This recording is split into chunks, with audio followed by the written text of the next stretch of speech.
どうも、ジャルです。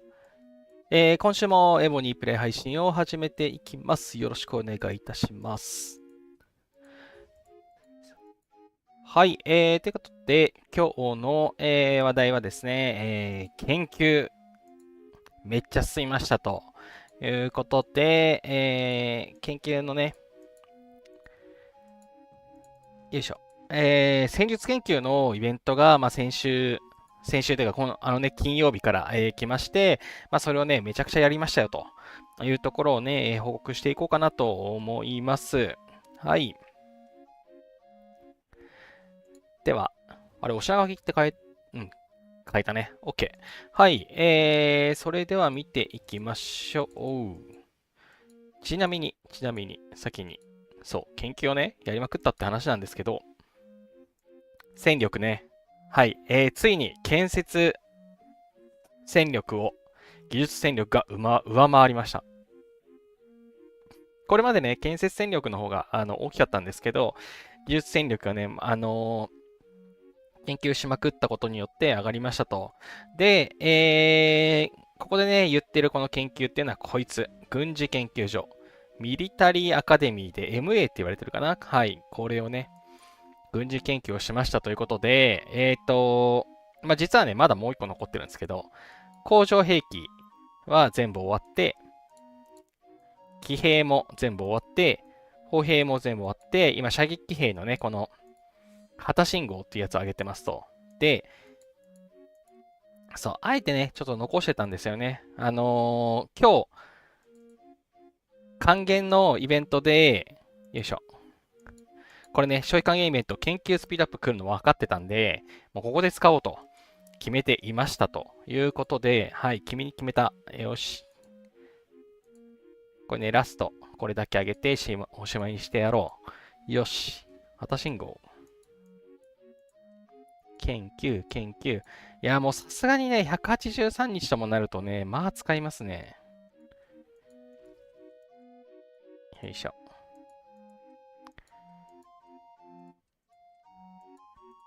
で、10分。わーい。はい、レベル19、旗信号は完了しましたということで、ラストね、最後のこの旗信号を上げてきます。GO! はい。これで、MA 級、MA のね、やつで上げられるのなくなりましたということで、これね、戦術研究、消費還元イベントで、ゴールドも当然達成。研究ちょっとやっただけでも100万超えていくというね。えぐい。まだ MA1 なのに怖い。で、研究スピンアップももうおしまいですと。いうことで、戦術研究がもう上げられるのなくなりましたと。で、今私が、7557でギリ8位にいますということで、でも私も上がり余地がないんで、抜かされるかなどうだろうなって感じですね。カムイさん、こんにちは。コメントありがとうございます。はい、ということで、もうポイントは増える余地がありませんと。ということで、この957ポイントね、もう交換しちゃおうというところで、この秘宝ボックスかな。どれにしよう。スピードアップはね、いい。転移も困ってない。で、スタミナも最近は困ってなくて、で、ルーンはもう交換終わったでしょ。強化石か。強化石にしとこうかな。長谷川さん、こんばんは。コメントありがとうございます。バイキング出た。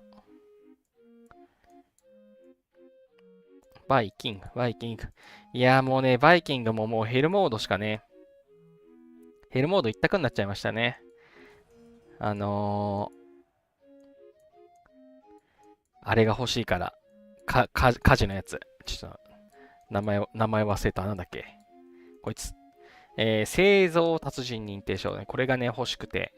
もうヘルモードしか選ばなくなっちゃったけど、自分でね、殺せないからな。もう30ぐらいまでしかいけないんで、ちょっときついですね。ここの話じゃなかった。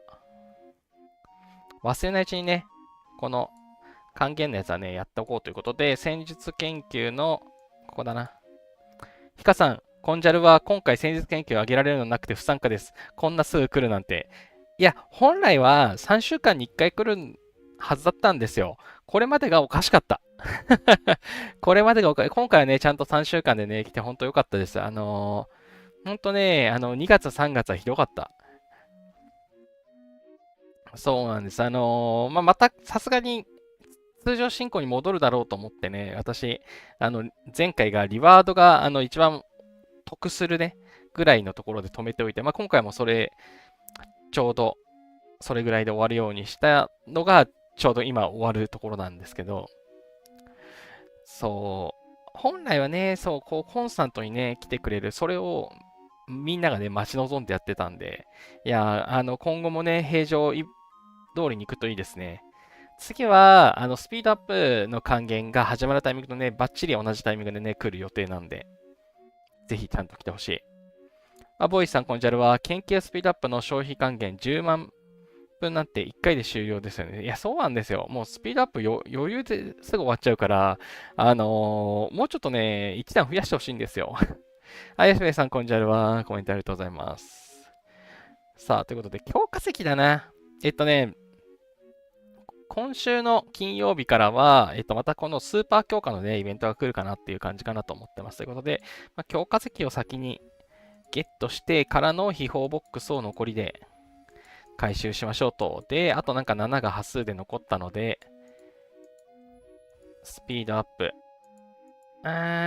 訓練でいっか。ほい。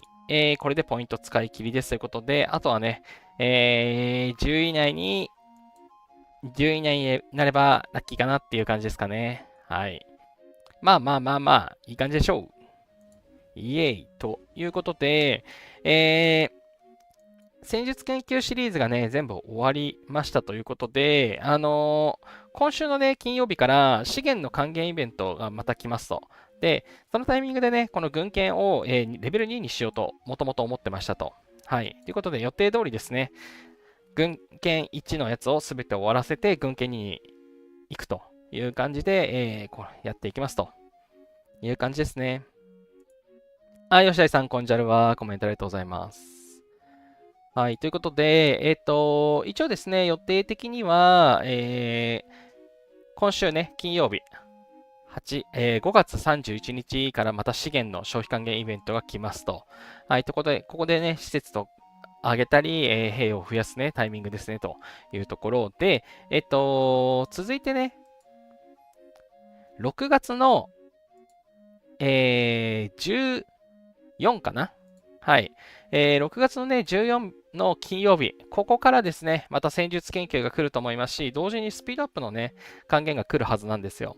はい。ということで、ここのね、同時の時が、もうがっつり上げるタイミングなんで、ここでね、一気上げをね、しようかなっていうふうに一応思っていますと。またね、日程が近づいたら、このまま、スケジュールをね、出していこうかなと思ってるんですけれども、なんかヒドラエピックなんだけど、わーい。間に合ったか ?OK。はい。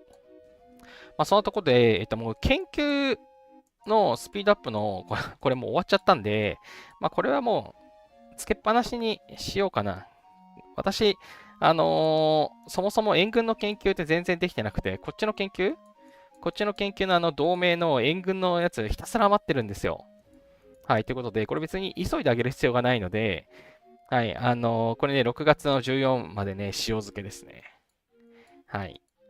で、明日からね、1日1研究、こっちの科学院の研究を上げていこうかなと思ってまして、そう、軍事研究所をね、急いでたんで、こっちはちょっとお休みしてましたと。どっちみちね、賢者の死、貯めたかったので。はい、ということで、この防御の進化のところをね、また明日以降、ちょっとずつ上げていこうかなと。で、その後ね、この訓練シリーズをちょっと上げようかなと思っていて、というのも、私本当はこいつ壊したくて、弊社。弊社ね、片方33で止めてるんですよね。どうせいずれ壊しそうだなと思って。もう37、1個にしたいんですけど、とはいえね、まだデブエットが終わってない。兵を全然増やせてないので、兵をある程度増やしたら壊したいなというふうに思っているんですけども、壊してね、あんまりその訓練するのが手間になっても困るので、先にこの訓練の、もうこれビビたるものしか上がらないんですけれども、上げないよりはマシよねっていうことで、はい、この辺のね、訓練シリーズの研究を上げて、で、上げたら、こう、わそっつってこれ壊そうかなって思ってます。トーラスさん、こんじゃるは、コメントありがとうございます。はい、といったところで、一応ね、研究でコンクリートの打設とか上げるのどうしようかなって思ってるんですよね。これを上げることで、この壁の耐久が上がるんですけど、なんか戦場とかってむしろ、殴って飛ばしてほしい時もあったりとかして、これを上げるどこまで必要なのかっていうのがね、ちょっと悩ましくて。でもかといってね、結局この辺のさ、訓練とかもさ、高いんですよね。レベル19ですでに賢者の石633必要で、やっと9000貯めたけどもすぐなくなっちゃいますと。てかそれどころかね、まだデバフ残ってて、バフは全部上げたんですけど、デバフまだちょっと残ってて、一撃1695、一撃1695からのまだこれで23、24、25でしょ。あとここでまた4つでしょっていうことで、もうすでにね、今貯めてる9000なんて吹っ飛ぶんですよね、予定的に。まあこうね、うまく、その、王の対決で建設研究の時に、こういうちょっとね、この賢者の石とかを使うやつ、たくさん使うやつほど、その戦力がね、上がるので、ポイントが高くなるやつなので、まあそういうタイミングでこっちやってっていう、この上下、上下、上下、上下っていう研究をね、今後していこうかなって思ってます。ヒカさん、私もコンクリート挫折とか罠関連後回しです。いや、そうなんですよね。罠も、まあ一応火力は上げたんですけど、別にマックス罠作らんしな、みたいな。罠壊れるから、あの、殴られなくなったらね、罠も効いてくると思うんですけど、私今ガンガン殴られるんで、罠作っても壊れるだけなんですよね。野党とかはいいと思うんですよ。そう、だからもうちょっとこの辺で後回しに、援軍とかもなんか最近別にトラップしないんで、だいたい1対1、もしくは援軍2部隊ぐらい入れてもらえれば十分なので、もう援軍ね、十分入るんですよね、私。援軍の受け入れ数、ここじゃないな。ここか。そう。19M も援軍入るんで、まあ別に十分じゃないっていう風になってて。はい。っていうのもあって、やっぱね、ちょっと先にこの軍事力昇進系はね、上げようかな、みたいなところをね、うまくその賢者の石のね、消費具合と合わせてやっていこうかなと思ってます。サザタモンさん、コンジャルは私も次の研究に必要な分のみですね。いや、そうそうそう。そう、研究ね、やっぱ、あんまり調子こいてやってると、足らなくなるじゃないですか。賢者の石とか、巻物とか。これがね、悩ましい。本当にね、よくできてる。おかしいよな。賢者の石なんて昔は余ってたのに、いつの間にかなくなってんだもん。不思議だよ。ということで、はい。賢者の石が、計38になって、また多分ね、3万ぐらいなくなるかなと思っていて、だからね、ちょっと、緩やかに使いすぎない感じでね、やっていきたいなっていうふうには思っていて、本当はね、この辺の同盟の援軍系のやつも上げたいんですけれども、もうそんな余裕ないよねって。はい。ってことは援軍しないよねってなると、この、ね、援軍の語彙力アップするってやつ、今研究してますけど、別に急いで完成させる必要がないな、みたいなので、はい、ちょっとね、スピードアップを温存しつつやっていこうかなというところですと。はい。そんなところで、そう、戦力のところをね、なんかしばらく表示してなかったなと思って、どれだけ上がったよっていうのを、あのね、定期的に残そうって思ってたはずなのに、最近全然出してなかったなというところで、はい、この辺を見ていこうかなと思います。はい、合計戦力が 1.4B になりましたということで、君主戦力が 1.9B で、建設戦力が、ついにね、技術戦力の方が上回りましたと。笹田門さん、研究の必要建物レベル35とかでも前の研究で36必要とかやめてほしいです。いや、ほんとそうですよね。防御の列とか絶望だったもんな。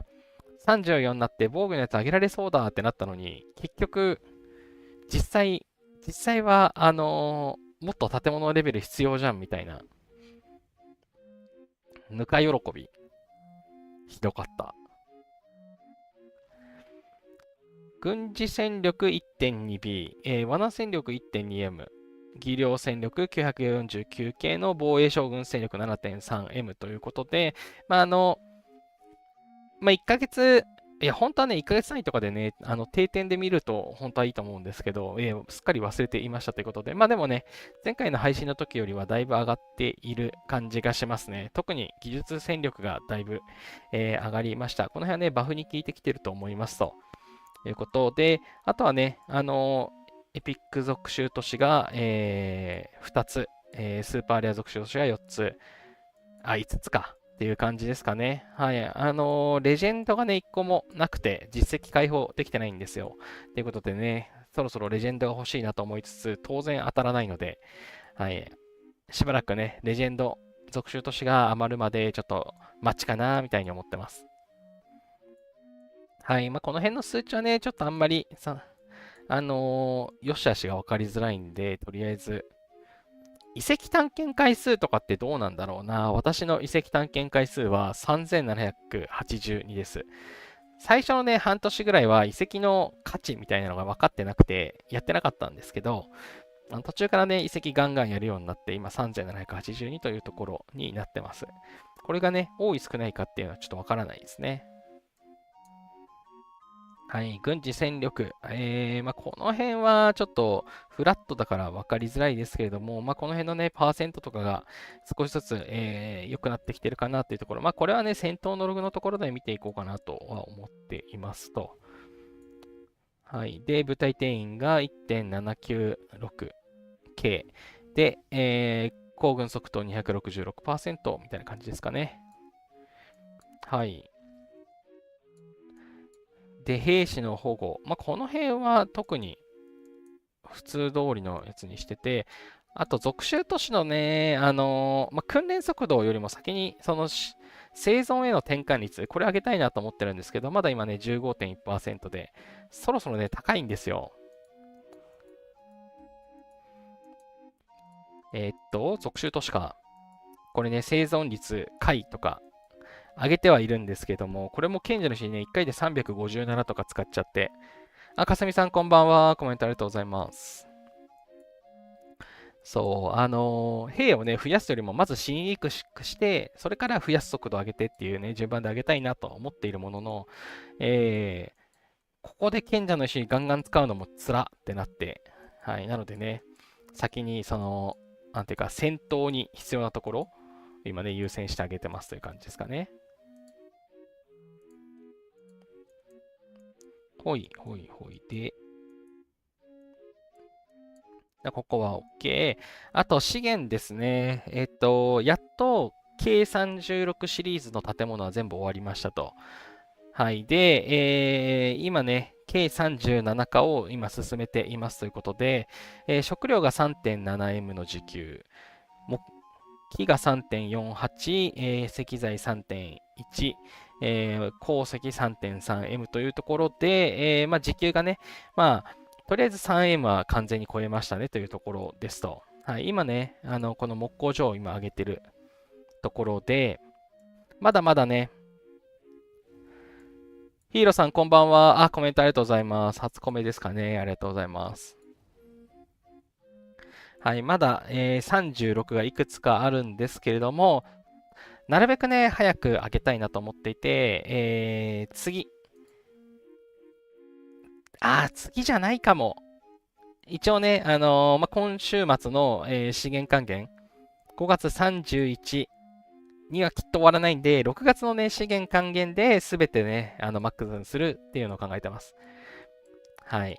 多分ね、軍事研究所と病院を上げるので、吹っ飛んじゃうんですよね、多分。1.7でしょ。これ軍権上げるのどのぐらいだっけな、忘れちゃったな。でも多分 5B ぐらい使っちゃって、生産施設もやるんですけど、そろそろ、これ騎兵ね、T1 の騎兵をもうちょい増やしたくて、今 T1 の騎兵が、170M、1.7億ですかね、あるんですけど、そろそろ2億にしたいなと思っていますと。はい。で、都合よく、建設すると食料がね、消費ができないので、そのね、食料の消費先として、この馬をね、作りまくると、まあ、木が余計に損しちゃうんですけど。はい。っていうので、軍艦と病院を挙げると、おのずと食料だけね、消費が滞っちゃうので、その分をね、この兵を作りまくって、2億に近づけるというのをね、やりたいなと思ってますと。っていうのをやってると、きっと、まあ、生産施設37はね、次回じゃ終わらないかな、みたいに思ってます。ちなみにね、このね、食料の農場、34が1個だけあるんですけど、これは、ゆくゆく壊す予定だからです。はい。そう。これと、弊社、農場34と弊社33を壊して、鉄と石を1個ずつ増やして、そうすると、この生産時給のバランスが良くなるんじゃないかなと。はい。全部ね、均等になるんじゃないかなっていうふうに思っていてはい、ちょっとね、今ね、調整しながらやってます。はい。といったことで、あとは生産量のところですかね。744.2% がデフォルトで、今ね、鉱石生産量上がる人気つけてるので、こっちが 804.2% となってますと。はい。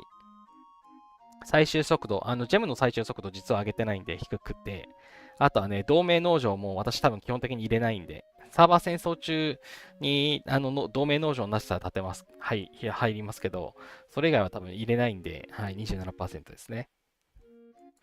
はい、そんなところ。あとは発展。ここは、特段見ることないかな。としおさんこんばんは。コメントありがとうございます。うん。この辺はね、特段見るところがないかなというところです。はい。でね、やっとこさ、今ね、君主エキスポ貯めてるんですけど、これ貯めてるの理由があって、月曜日と火曜日ってヒドラなんですよね。で、ヒドラって、この君主エキスポ落とすんですよ。はい。ということで、火曜日終わった、その水曜日のゲームリセット後ですね。大体もう決まってて、毎週決まってるんですよ。水曜日のリセット後に、この君主エキスポを、ね、もう貯めてたやつをお楽しみっつって全部開けて、で、この時のね、残り何 M っていうのをね、確認すると。今残り、55M ですかね。今81.4% ということで、多分ね、明日超えたら、85%とかなってるのかな。はい、なので、来週か再来週には、君主レベル40になるかなと思ってます。はい。で、君主レベル40になると、将軍がね、軒並みレベルが上がるので、こいつ、こいつ、こいつ、こいつ、こいつ、こいつ、こいつ、名前いつも忘れるけど、この工場兵器ちゃん。はい、工場兵器ちゃんの制約一番下がね、ちょっと足りてないんですよ。21,195。で、実は、まだこいつらの強化ができるんで、いくらでも上げようとも上げられるんです。カウとかも別に大して強化してないんで、上げられるんですけど、そんなことよりレベル、エレクトラとか、こいつとか上がるよねっていうのを考えてて、そう。こいつらの、将軍レベルがね、40になったらきっと超えるんじゃないかな、みたいな風に、ちょっと淡い期待を抱いてね、これちょっとサボってます。そもそもね、工場兵器まだ使えないんでね。はい。ただ、そう、もうね、K40 今、もう、待ってるんで、はい。もう、マックスになってるんで、はい、これね、楽しみですね。はい、そんな感じですと。で、一応ね、技量的にも、これは戦争用のやつか。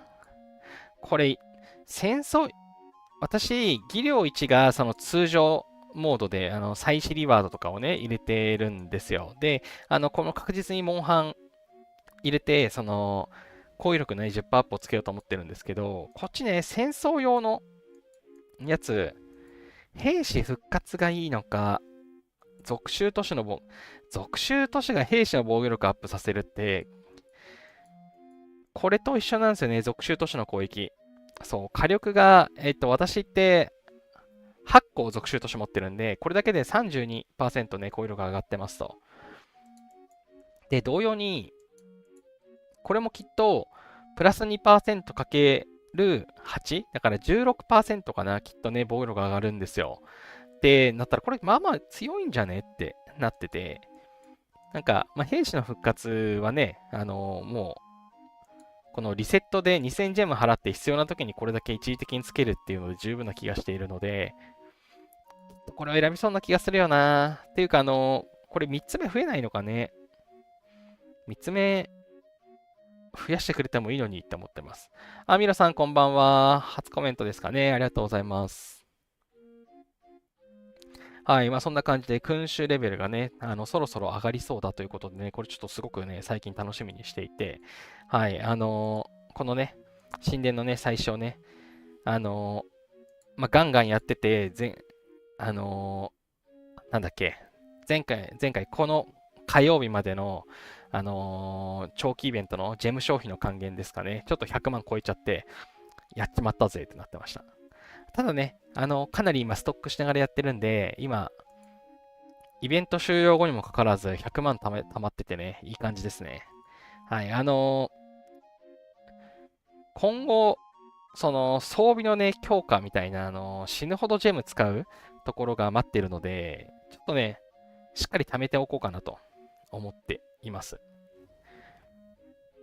はい、ということで、ジェムをね、計画的に貯めつつ、もう、なるべくね、1回の長期イベントではもう100万以上使わない。もうそれを超えたら、もう本当にセーブするっていうのをね、ちょっと心がけてね、プレイをしていこうかなっていうところですと。はい。で、あとね、なんか、主に研究の周りのところは、そんな話をしてきたんですけれども、その他ね、いろいろ話したいことがあったなと思って、そう、話すことを忘れていたことがたくさんあったのを思い出したんですよ。一つが、そう、わざとね、開けずに残しといたんです。こいつだ。全軍戦備の宝箱5。これの話をね、しようと思ってたんですよというところで、あれ 5? あ、5、合ってる合ってる合ってる合ってる。なんだっけ、軍隊の招集イベントが変わっちゃいましたよねと。こっちにするか。はい。いつもね、長期イベントが始まるときに、金曜日始まりで、なんか一回だけね、王の花道先に来ましたけど、まあ、軍隊の招集ってイベントがこれまでありましたと。で、それがなんとアイコンが変わって違う、アイコンが同じにもかかわらず、イベント名が変わりまして、これじゃない、これじゃない、これじゃない、こっち。はい、全軍戦備みたいなね、名前になりましたと。で、この全軍戦備の宝箱、この5がね、ちょっと、くせ者というか、この名称次戦宝箱。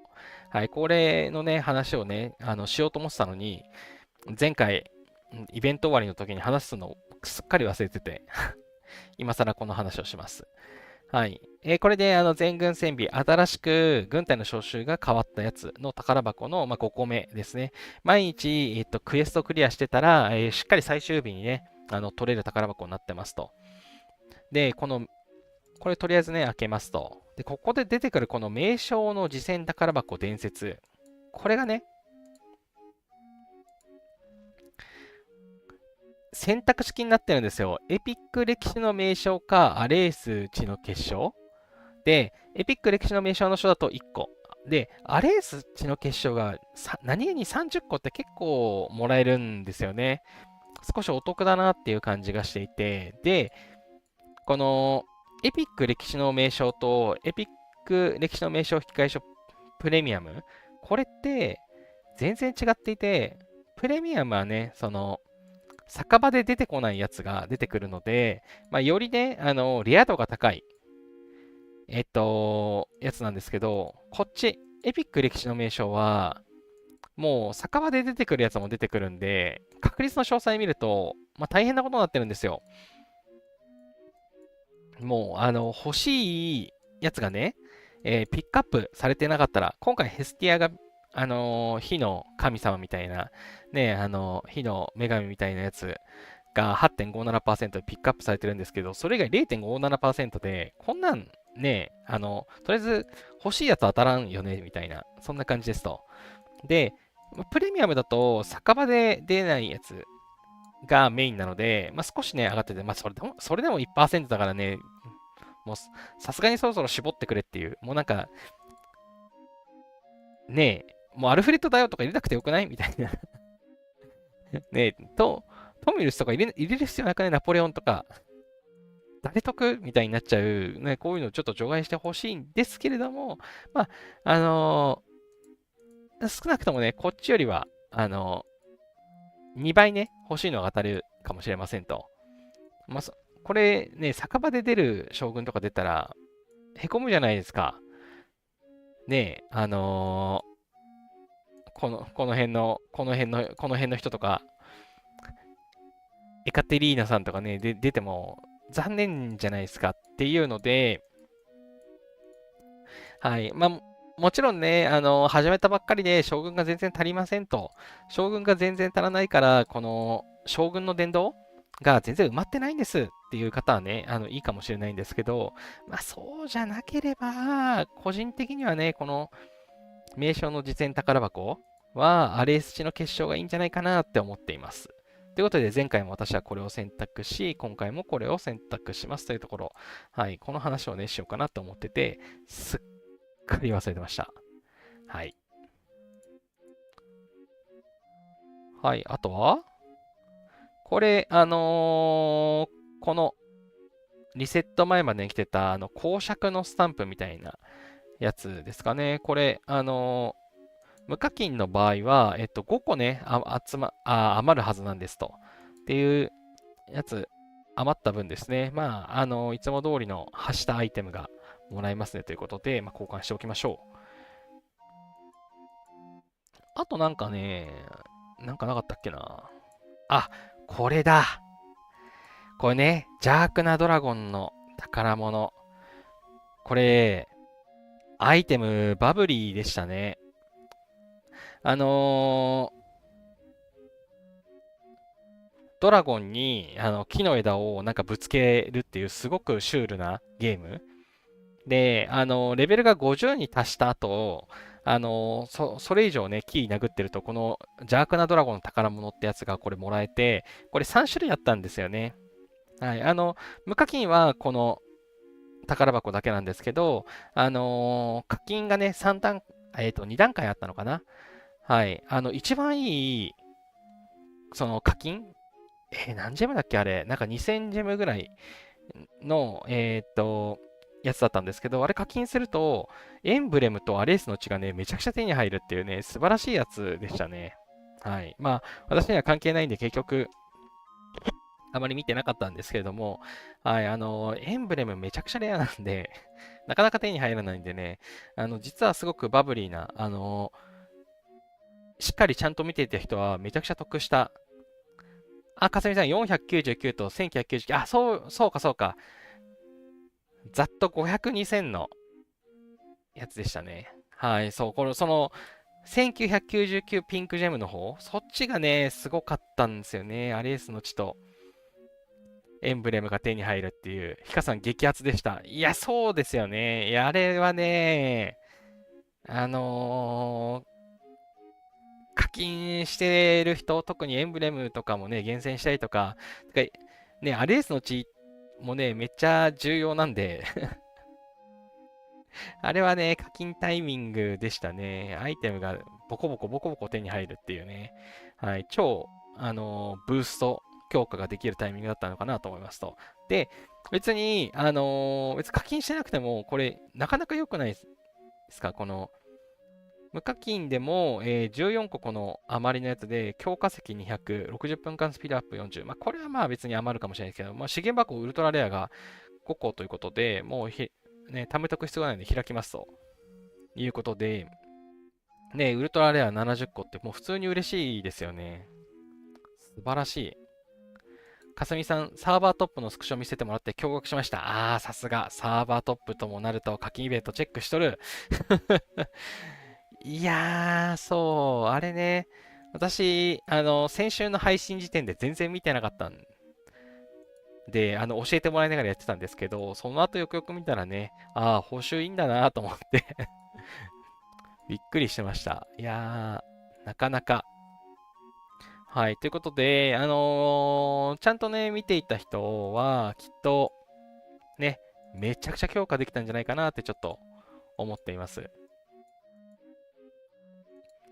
はい。ということで、まあ、なんか雰囲気的にまたね、しばらくして復活するかなと思う。まあ、ちょっともしかしたらね、下方修正されてるかもしれないんですけども、またね、次来た時には、もしね、下方修正されてなかったら、まあ、ちょっと結構お得なイベントだったようなので、はい、竜にね、キーぶん投げるイベントはいいイベントっていうのをね、覚えておいてもらえるといいのかなっていう感じでしたね。はい、いや、あれおもろかったですね。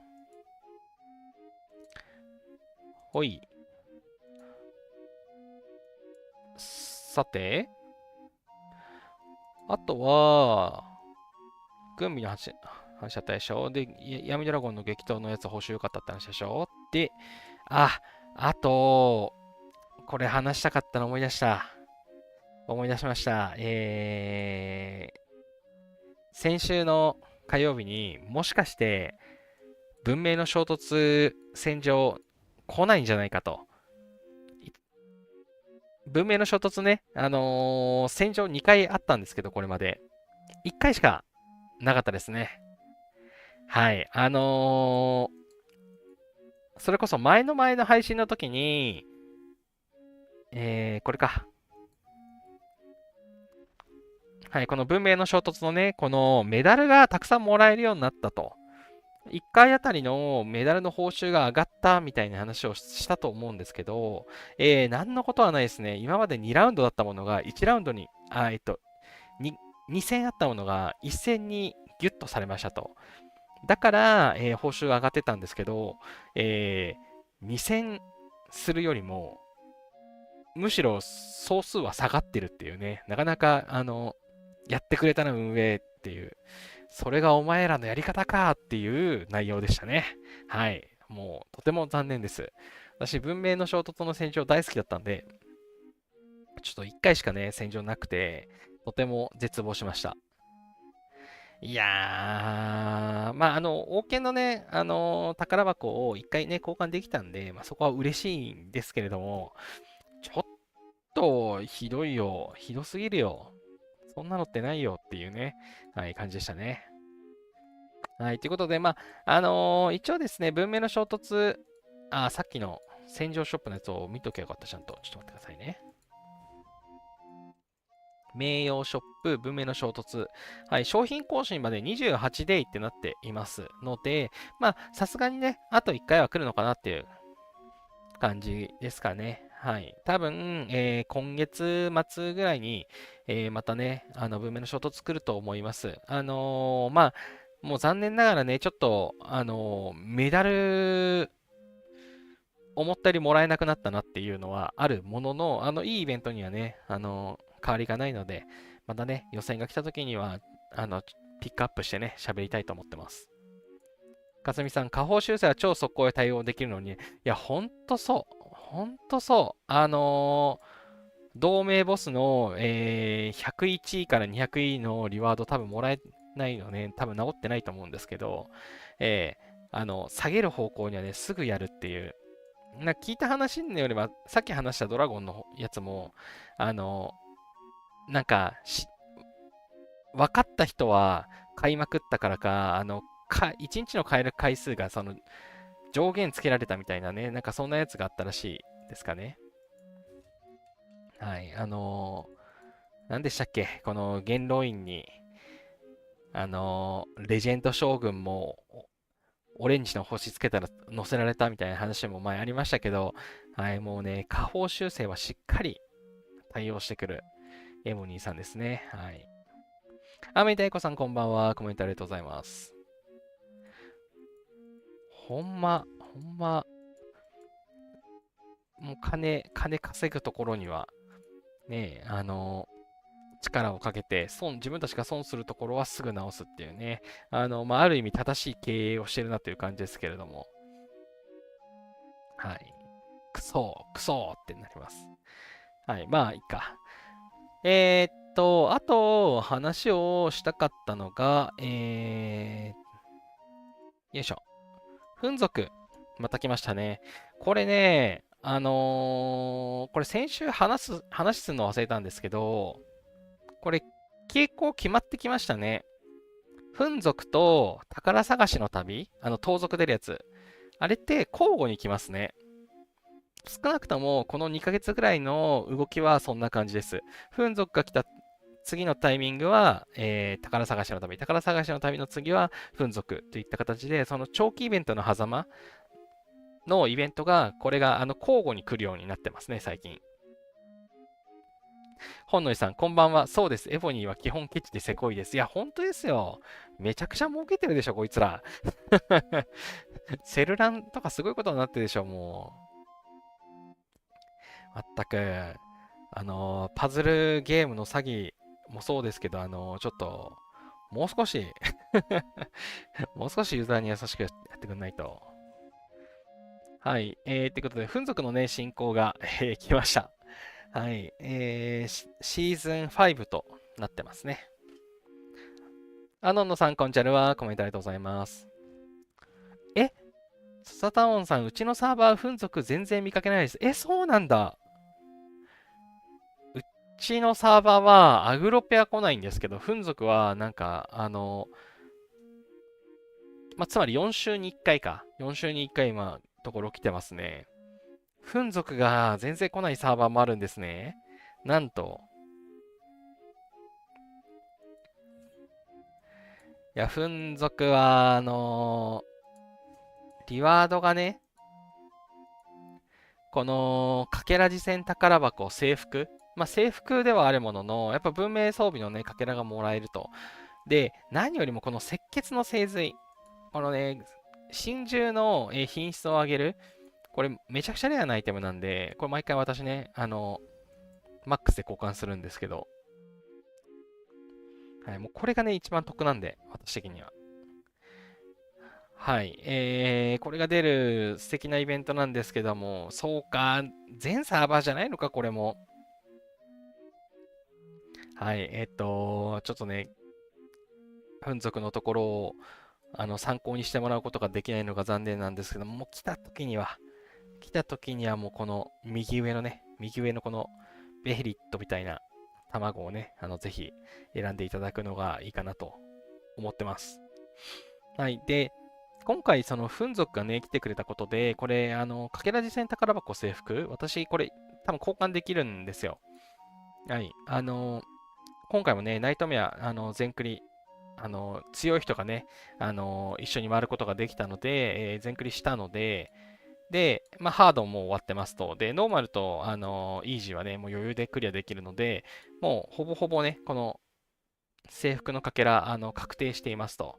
で、さらに、今回、これもね、これまで結構、スキップされることが多かったんですけど、今のところ3ヶ月ぐらい連続きっちり来てます、文明ルーレット。素晴らしい。文明ルーレットが来てくれたっていうことは、この制服のかけら2個をね、確定でもらえます。ということで、この3日間で、制服のかけらがね、3つ手に入るんですよ。これ何かと言いますと、今27個あるんですね。30個揃うぞ。やったぜ。はい。ということで、来週の配信は、文明の装備何交換しようかな配信を考えてます。はい。今ね、すげえ悩んでて、っていうのをね、この話し始めると長くなるから、ちょっと来週ね、その話をしようかなと思ってます。はい。皆さんもね、ぜひ、制服側のね、文明装備、これがおすすめっていうのがね、あったらね、ぜひ、次回、コメントいただけるとありがたいです。本野さん、ちなみに最近で大きなバグといえば人気の付け替えただけでレベル8人気がなくなったのと、お助けしまくっても回数全く増えずリワードがもらえないことですかね。スクショ取って指摘したら戻ってきました。何それやば。え人、人位付け替えてレベル8なくなるとかちょっとやばすぎるんだけど。私の人気、アレスが足らないのはもしや。さすがにアレスは出づらいだけだから違うんですけど。そんなのあったんですね。やばすぎる。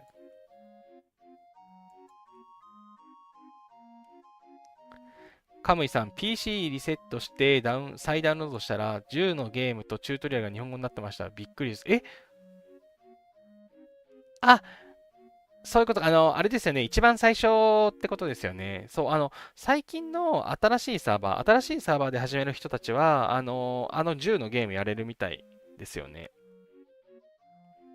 はい。そのチュートリアルがね、変わったみたいでっていうので、だから、一概に完全詐欺ではないあたりがね、ちょっとずるいんですよ。今から始める人は、その広告でやってるようなゲームがね、一応できると。はい。でも、既存のユーザーには全く関係がないみたいなね、そんな感じっぽいですね。笹田門さん、文明装備も武器とか左側が集まらない。いや、そうなんですよ。これね、左側は王権シリーズになりますけど、この確率はい。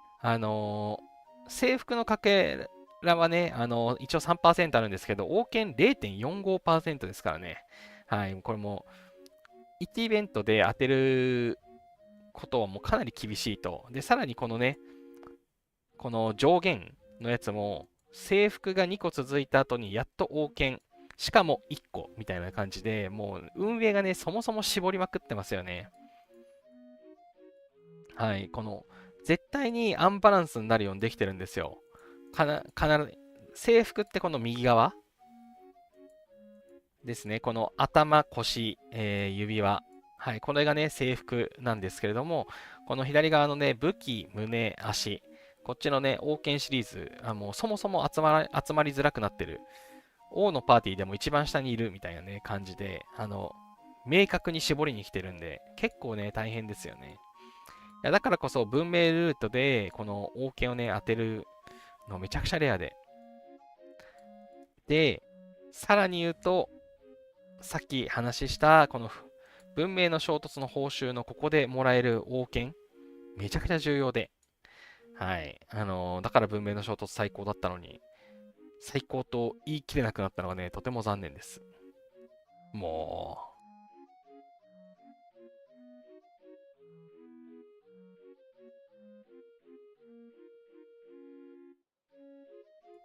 画面切り替えるの忘れてた。あと山さん、こんちゃるはコメントありがとうございます。のんのさん、今回の SBS は若いサーバーで SBS チャットで相手の強者がパズルゲームと思って始めたって言ってるのを見て笑いました。ああ、いやもう誰しもが通る道。うちのサーバーにはそう、パズルゲームやってたはずだったのに、みたいなね。やっぱ、1年前ぐらいはやっぱそういうコメントが結構多かったですね。もう最近でこそもうなんかそういうのもなくなっちゃいましたけど、ね、新しくね、始めた人はパズルゲームと思ってたのに、なんかいつの間にか、バブルがなくなりました。攻撃されるから気をつけろ、みたいなね、急に脅しにかかってくるっていうね、ひどいゲームですよ。はいはい。そんな話をしてきて、フ族がね、この4日間、プレイができますと。か、あれ ?4 日間だっけ？4日間か。うん。3デイと17ってなってるから4日間ですね。火、水、木、金とプレイができますと。で、これね、行軍出してたり、病院に人入ってるとね、やれないのがね、地味に手間で、私、遺跡とか、採集とかにめちゃくちゃ出してるので、全部もね、戻すのちょっと手間なんですけども、まあ、報酬はね、いいので、皆さんね、毎日2回、このね、5000ジェムを払うと、チャンス1回追加できますと。まあ、私、別にそれやんなくても、この制服のかけら、1回交換できれば十分かなと思ってるので、やってないんですけれども、はい。毎日ね、2回の、全部で8回かな、チャレンジするだけで、まあ、それなりに報酬をもらえると思うんで、はい。皆さんね、しっかりその報酬をもらえるといいのかなっていう感じがしますね。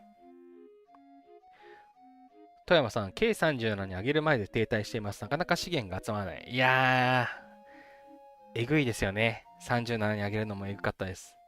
そう、もう37、30あたりぐらいからちょっとめちゃくちゃ要求数が上がってね、時間かかるみたいですね。はい、私もそう、38は大変そうだなと思って今37のうちにね、ちょっとなるべく施設を上げてるというところで、っていうかなんか今日、私関東勢なんですけど、めちゃくちゃ雨がすごくて、雨がすごいんですけど、ジメジメしてて、暑い。部屋が暑すぎる。これはちょっとクーラーをつける説あるな。よいしょ。いやー、めっちゃね、ずぶ濡れて帰ってきたんですよ。よいしょ。あとは、そう、資源がね、集まらないから、そう、だからこそね、生産施設を上げて、その放置してる間もね、得するようにしたくて、なるべくね、急ぎでこっちをやってるんですけど、まあ大変ですね。はい。ちょっと上げたいのが溜まっていて、でも、そろそろ兵も増やしたいしということでね。いやー、なるべく K38 に上げたいけど、研究的にも上げたいけど、どれぐらいかかるかなってちょっと、年内に着手するかどうか、悩ましい。本能寺さん、文明装備集めたらその後には装備強化というのもいや、そうなんですよ。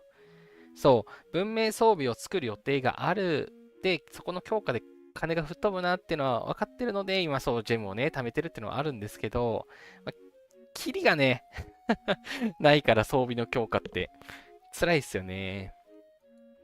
はい。まあ、なるべくね、その、上限の存在するね、この技量とかを先に上げてからにしようかなとは思ってるものの、ジェムが果てしなすぎるんだよな。私、装備の強化伸びしろで溢れてるからな。富山さん、昨夜がそうでした。私は鹿児島。鹿児島は昨夜があれだったんですね。ジメジメだったんですね。いやー、雨が、雨が大変でした。カムイさん、関西勢ですが短時間クーラーつけました。いや、そうだよな。もうなんか、ちょっと耐えられないよな。かといって、風がすごすぎて、窓開けると雨入ってくるんですよね。これは厳しい。本能寺さん、K39 だと、鉱石 26B、40だと、鉱石 62B とかも、もはやバグです。そして私も関東勢なので、雨風ひどく蒸し暑いので、腹いせにヒドラ買ってます。いいですね。あ、ヒドラ2だ。私も買ろう。ヒドラはね、ヒドラいいんで、ヒドラは、君主的スポが手に入る素敵なモンスターなんで、優先的に借りましょう。私もいつまにかヒドラのね、3まで無傷に倒せるようになってたかな。4試してないけど。あとケルベロスとかベイヤールの3も、いつの間にか無傷で倒せるようになってましたね。やったぜ。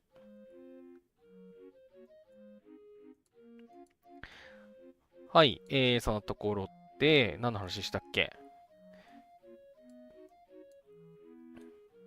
イベント関連のところで、あとなんか話すことは、まあ、巨人の知恵の神殿がまた来ましたね。まだ私、10個集まってないや。はい、これエボニーに珍しい、パズル要素のゲームなのでね、また、このピックがね、増えたら、やっていこうかなと思っています。まあ、イベント期間がね、14日間、2週間あるので、まあ、来週のね、配信のタイミングで、また、ポンポンポンってやっていこうかなと思って、ちょっとね、あえて貯めていこうかなと思います。はい、まあ、重要なのは、毎日ね、10個獲得できます。このモンスター討伐で。はい、で、しっかり毎日10個討伐していれば、まあ、多少、運が悪くても、ステージ4まではね、一周できるかなと。なんかそんな、バランスになってたかなと思うので、しっかりね、毎日忘れず、10ずつね、貯めていきましょう。カムイさん、兵増やしてないので2までしか倒せない。私もね、なんか2までかなと思ってたんですけど、お供に雪村連れてったら、モンスターデバフが効いてね、倒せることができてました。そう、まあでもね、騎兵はね、増やしすぎると、すごい損しちゃうから難しいですよね。あ、いた、ちょうどさんが。そう、こいつね。私、いつもね、モンハンするときには、よいしょ。あ、なんか上限足してる。はい。これ、一応中ってなってるんですけど、こうね、勝率中ってなってるんですけど、で、かつ、このマリアテレジアをね、いつも補佐官つけてるんですよ。こいつ、モンスターの討伐による消費スタミナがダウンしてくれるの嬉しくてつけてるんですけど、ここでね、雪村をつけるとね、モンスターデバフが効きますと。モンスターの防御力が5%ダウンすると。まあ、攻撃力とかもね、下げてくれるので、私この、なんだっけ、戦勝記念塔のためにね、特性をね、マックスにしたので、こいつをね、つけてますと。で、これでいくとね、無傷で帰ってくるんで、せっかくなんでね、ここで出しとこう。はい。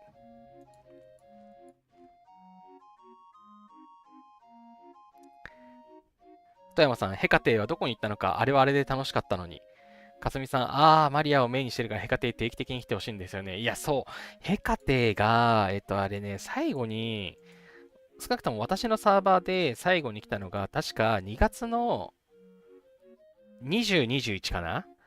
2 月の20、21に来て、それ以降ね、来なくなっちゃいましたね。1月に来て、2月に来てっていう2ヶ月連続で来たのにもかかわらず、それ以降ね、今スルーでもう3ヶ月経過しました。いつ復活すんだろう。そう、復活初心。いや、マリアね、そうなんですよ。もしかしたらマリアにくら替えするかっていうのを私も考えてたんですよね。ヘカテイベントで。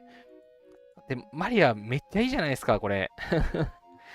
確定できた時の効果が非常に素晴らしいので、マリア使いたかったんですけど、あれ、いつまで経っても来ないぞってなって、そう、なのでね、今彼女は補佐官で使ってるんですけれども、そう、あと、そう、ヘカテイベントで、なんだっけな、射撃のパンを倒せなくて、だからその歩兵のね、T14 増やしたとかいう経緯もあるのに、もう全然来ないじゃんって、試す機会がないじゃんっていうのでね、ちょっとね、がっかりしてます。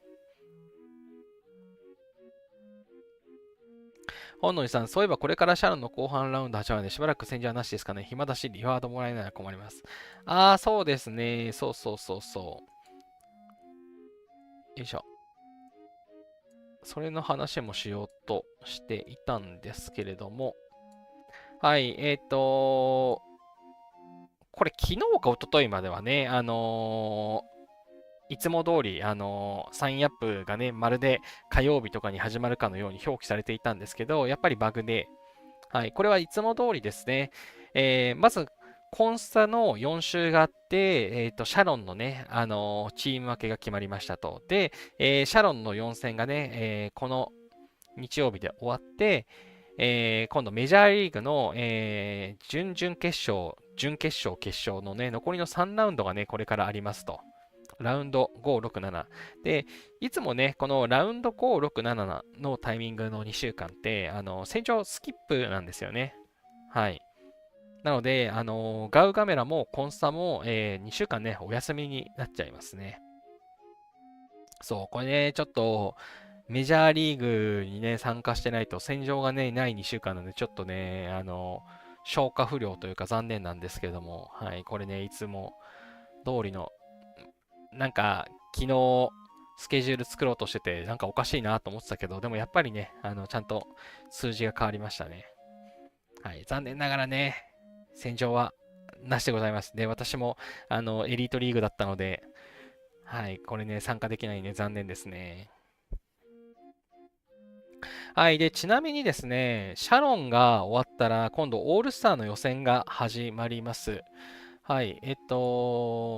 なんかスケジュールとか出せるようにしといた方がいいんかな。ちょっとね、私が、よくタイムツリーっていうね、サイトを使って、スケジュール管理をしていて、もうそこには入れているので、私のね、手元では見れるんですけど、ちょっとこれを画面共有するのはちょっと難しそうなので、言葉で喋る感じになっちゃうんですけれども、シャロンがね、この2週間でありますと、さっき表示があった通り、6月1日、6月8日、6月9日、はい、このね、3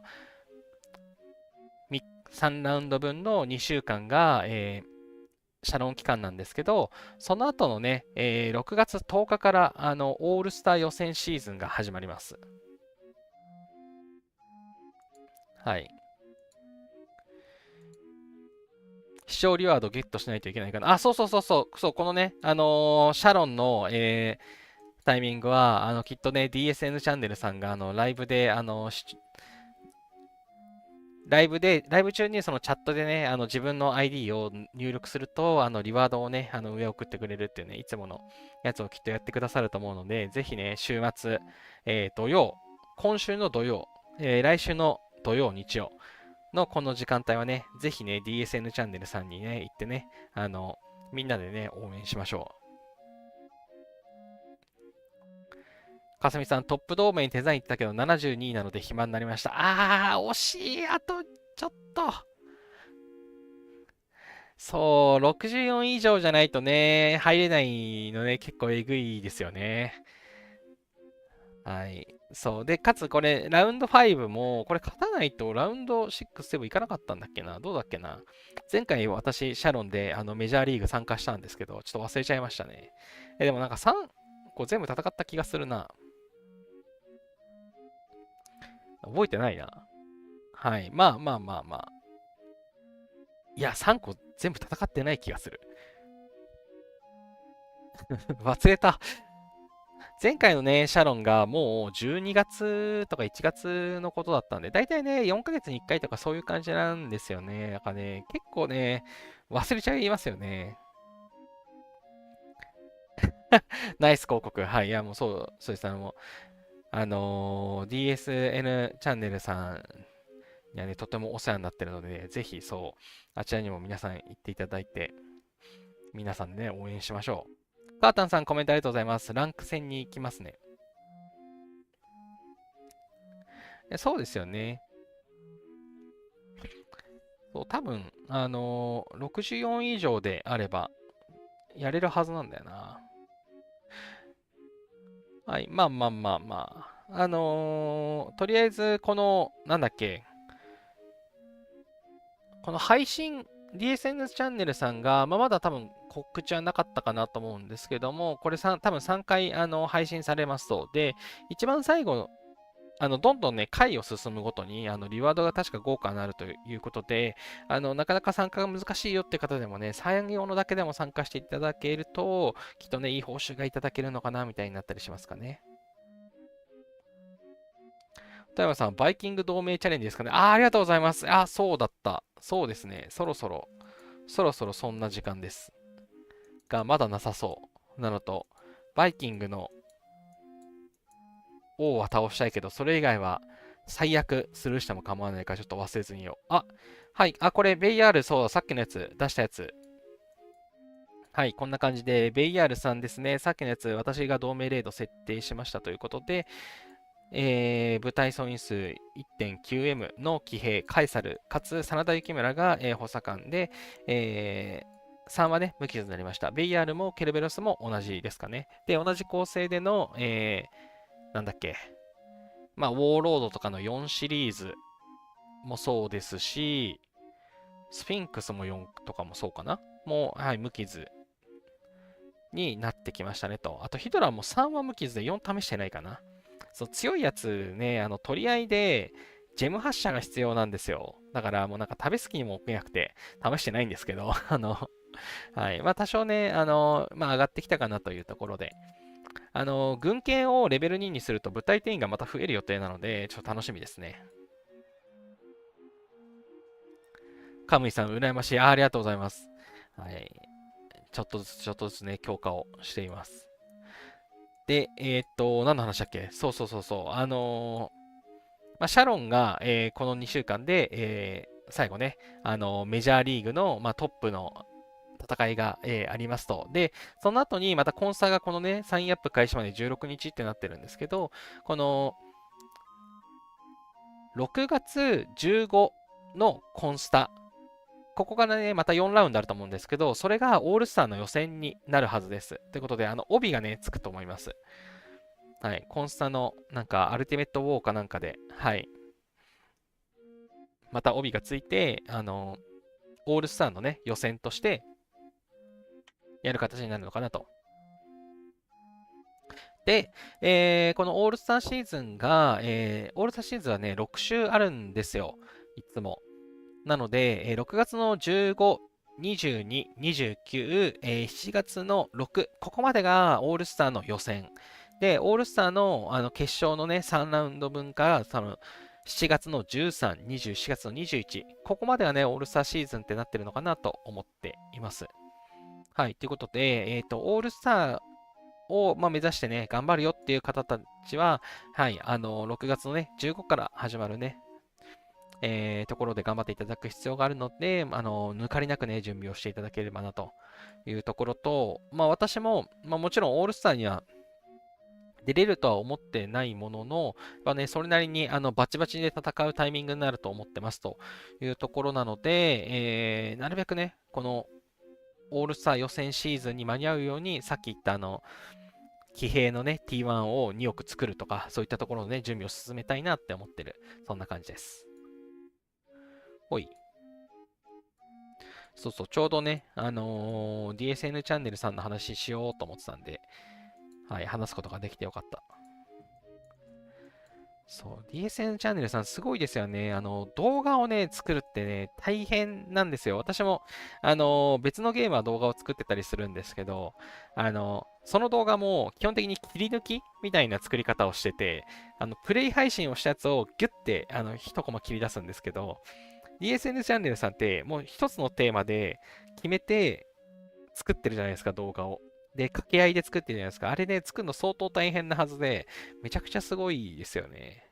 はい。ということで、私はね、いつもダラダラ喋っちゃうんですけども、コンパクトにね、情報がまとまってるのをね、見るときにはね、DSN チャンネルさんだったりとか、あと詳しいデータをね、見るときには、エボニーミキさんをご覧いただいて、私はね、私の配信、エボニープレイのね、暇つぶしというか、エボニーをプレイしててね、退屈だけどラリーしなきゃみたいなね、時があると思うので、そういう時のね、お供にね、してもらうのがいいかなって思ってます。はい。っていう、いろんな宣伝はこれぐらいにしておいて、次、なんだっけな。なんかいくつか話すことがあって、ほいほいほい。そう、サーバー戦争か。サーバー戦争の話。サーバー戦争はね、あんまり振り返ることがなかったんだよな。本能寺さん、シャロンやオールスター、どなたが解説してもらえると分かりやすくて良いんですけどね。なぜこの兵士でやりなのか、なぜこのターゲットを選んだのかとか、根拠必ずあるはずなので、そのあたりが分かると見ててもっと楽しめると思います。でもなかなか難しいですよね。いやー、難しいと思いますね。追っかけてる人たちのやつも結局英語で喋っていたり、そもそも画面の移動が速くて、あのプレイしている人たちがすごいですよね。偵察を分けます。それを見て一瞬でどれを出すべきかを判断します。で、ラリーをセットしますっていう。あのラリーのセッターたちがね、ラリーアップとか言いながらやってますけど、あれはね、すごいですよね。ラリーセッターたちにぜひ解説ね、してほしいっていうのはありますよね。いやー、あれは本当にすごい。けど、なんていうか、PVP でその勝つための兵の出す順番だとか構成みたいな話って、トップシークレットに近い話だとは思うんですよね。その広まっては困る。メタが回っちゃうから。なので、あの解説があったら当然嬉しいけど、解説したがる内容ではなさそうだなっていう気はしますね。田山さん、瞬時に判断、弾幕ですよね。いやー、そう、あれ、ほんとね、すごいなと、1月か2月ぐらいにあった、あのオールスターに参加されてたりょうさんのところの配信の時に、そう、ディスコードのね、音声も入っていて、めっちゃラリーアップっていうのをね、やってたんですけど、そう、あれすごいよな。かすみさん、でもラリーは味方の戦略との兼ね合いもあるから難しいとは思いますね。そうですね。相手があまりに強かったら、こちらが集まって、殴っても弾き返されちゃったりする。普通に大損するっていうのもあるので、難しいですよね。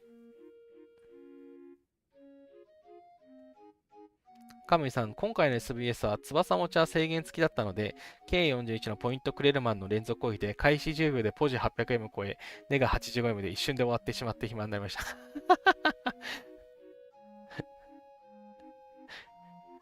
え ?K41 のポイントクレルマン受ける開始10秒で800メガ超えで、ネガ 85M って、その K41 は、本当にナメポをしたっていうことなのかな。どうなんだ、相手のサーバーで先般になっちゃうけど、カムイさんの防御力が素晴らしかったっていうことではなくて、すごい話だな、それ。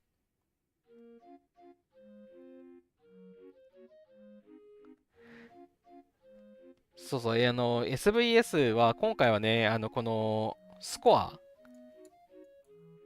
最低の一番低いリワード、このブロンズ1、このリワードさえもらわずにね、終了しましたね。1.792M。まあ、もう4つぐらいアレスと、養成をね、頑張れば、まあ、超えたんですけども、まあ、なんか今回はそんな頑張んなくていいかなって言ったところで、終了となりました。まあ、結果はね、敗北しててっていうか、まあ、先週も話したんですけど、このサーバー437っていう、めちゃくちゃね、ギャップのあるサーバーで、かつ K42 がね、しっかり暴れていたので、無駄死にするわと思って、私はね、今回は全然参加をしませんでした。はい、ネガティブをね、増やすだけだったらね、バブルしてた方がマシなので、一応ね、ロストスコア0で、モンスターを買ったりとか、で、1.792M を稼いだので、ちょっとだけあ、本当にちょっとだ。本当にちょっとだけ、プラスに貢献しましたというね、ただそれだけでした。はい。ということで、まあ残念ながら負けてしまいましたというところなんですが、まあ、さすがに、はるか格上なので、はい、ちょっと厳しかったですね。はい、いつも通りね、戦争ガチ勢の人たちはしっかり頑張っていったかなというところでした。すごい。ただ、まあ、いつもに比べたら、ポイントのね、あの数値も全体的に少ない。だいたいね、540M はみんな超えてくるのが多かったんですよね、10位ぐらいまで。でも今回はもうその半分とかだったので、はい。やっぱね、全体的に今回はもうそもそもマッチング時点でみんなちょっとテンション低かったかなと、はい、いう感じですね。私も、1.7M しか取ってないよとか言いつつ、一応56位に位置してるっていうね、非常に少ないポイントの争いだったので、はい、うまくね、強い人をすり抜けられたら、翼取りがね、実はやりやすかった可能性もある、やつでしたね。はい。まあまあまあまあ、そんなところで、ちょっとね、ここのところ K41 以上がいるサーバー戦争ばっかりなので、できればね、K40 はいいんで、K41 は勘弁してほしいなというふうに思ってます。K41 は K39 じゃないと耐えられないと思ってんだよな。はい。まあ、そのところで。サーバー戦争はね、そんな感じでした。はい。まあ、引き続きね、ミラクルシーズンとかね、来ていましたし、この英雄不滅ブレイブハートとかもね、来てましたが、これ、蘇生のね、やつ、タイミング、皆さん忘れずにね、蘇生をしてください。とんでもない損をしちゃうかもしれないんで。あとこれだ。栄光の瞬間。そう、これだけね、これだけ私やってました。そう、サーバー戦争やんなかったよって言いましたけど、一応ね、相手のサーバー行ってボスを買ったりだとか、妖精買ったりとか、ね、その辺はして、最低限ね、この5個のイベントクエストを完成する、3個のイベントクエストを完成する、この2つだけはね、回収しましたね。このね、8個はね、厳しかったですね。これやるには、アレス3回取ってかつ人員をね、600秒間占領する、もしくは、普通に戦闘を発生させて50万名倒す。この、この辺のね、ところが必要なんですけど、ちょっとね、リスクとリターンが噛み合わないから、私はね、やらなかったですね。カムイさん、相手サーバーに K45 のメジャー選手が1人いて乗り込んできて暴れてました。すげえ。てか、そんなタイミングで、攻撃食らってたんですね。すごいな。私怖くてバブル解けないかもしれない。すげえ。K45 ってなんか、X で、ポストが、参考ポストが上がってましたよ。バフ3000とか4000とか。はい。無理無理。吹っ飛んじゃう、吹っ飛んじゃう。あれ、バイキングチャレンジ、やってないかも。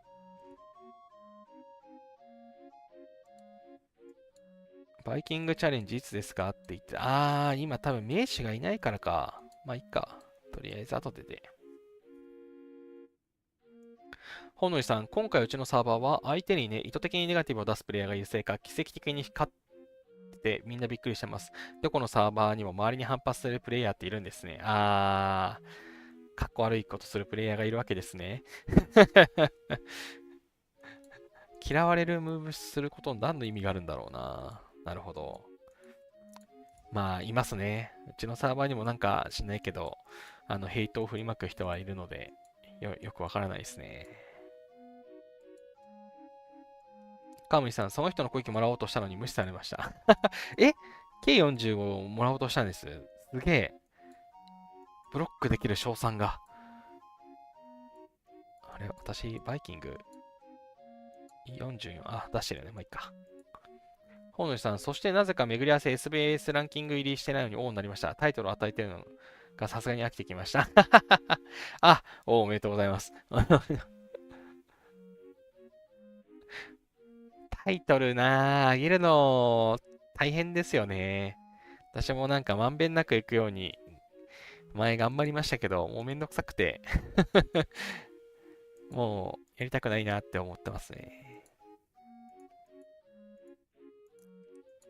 ちょっとヒドラさんが2つ出てるぞ。かすみさん、意図してネガティブって消費資源もバカにならないのに、いや、ほんとそうなんですよね。なんていうか、ザお金の無駄遣いな気がするんだけどな。本能寺万歳。万歳万歳。王様めでてえ。でもなんかその書きっぷりは、王にはなったことがあるのかな。どうなんだろう。王になったことあるのにまたなったなのか。それとも初なのかな。初だったらね、初だったらでも、仮に初だとしたらもう一回やらないとテーブルのアンロックにはならないのか。いやまあでもね、いずれにせよ、めでたい。本能寺、よく城が燃えてます本能寺だけに。いくらネガティブ出してもトップ10にさえなればいいってのがたまにいますね。そんな、そんな人が。まあ、どうなんですかね。そのネガティブになっちゃったから、そのポイントを取り返したくて頑張ったのに、またネガティブが増えるっていう、なんていうか、きついサイクルに入っちゃってる。ね、取り返そうとしてバイプッシュだって言って、またね、損をしてしまうっていう、開示みたいな感じになってるかもしれないんで、ね、ちょっと、もう、一概に完全否定するものなのかどうかよくわからないですけども、まあ、もう一回死んだらおとなしくしとけよって思わなかないですね。はい。まあ、うちのサーバーにも、防御力が低いのに突っ込んではよく燃えてる人もいたりするので、ね、いろんな人がいるなって思います。はい。私は命の源なくなったら引退なんで無理です。安全に行きます。よし。一通り予定してた話をしたかなというところで、すでにイベント関連のところ話してましたが、イベントのところをね、話をしていこうかなと思います。よいしょ。